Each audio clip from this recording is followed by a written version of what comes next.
ওবায়দুল কাদেরের ভাষায় যদি বলি আসলে এরা কারা, আরে এরা কারা, কোত্থেকে এলো এরা?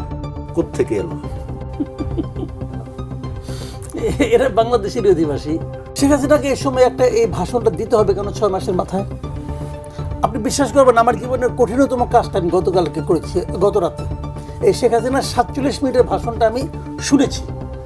এটা আমার কাছে মনে হয়েছে যে এত কষ্টকর কাজ আমি মানে গত কয়েক মাসে আর করি নাই। পুরো ভাষণটা আমি একটানা শুনেছি যে উনি কী কারণে ভাষণটা দিচ্ছেন এবং উনি কী বলেছেন। এবং আমি না বারবার আশা করতেছিলাম যে দেখেন একটা লোক 15 বছর ক্ষমতায় ছিল টানা, তাই না? তারা আরও একবার ক্ষমতায় ছিল, অনেক দিন ধরে রাজনীতি করেন।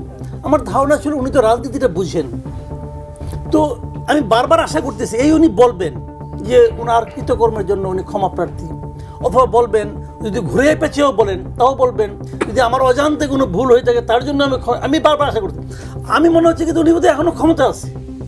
ওনার ভাবভঙ্গি কথাবার্তা দেখে মনে হচ্ছে যে উনি এখনও ক্ষমতায় আছে, একটু বেড়াতে গেছে, আসবে এখনই আইসা নিয়ে সবাইকে নাম ধরে ধরে ধরবে এবং ফাঁসিতে ঝোলাবে। তার ভাবভঙ্গি এরকম। তো এরকম একটা ভাষণ উনি কেন দিলেন? এখন আপনি হয়তো বলতে পারেন যে উনি ভাষণ দেওয়ার আগেই তো ভাঙা শুরু হয়েছে। হ্যাঁ, এটাও ঠিক।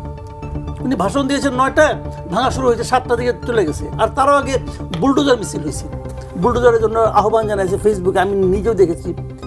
এটা হলো আরেকটা মানে অভিব্যক্তি না, কিন্তু ঘোষণা কিন্তু আগে ছিল ভাষণ যে দিবেন। হ্যাঁ, ভাষণ দিবেন, ওটা তো উস্কানিটা বললাম তো, উস্কানিটা।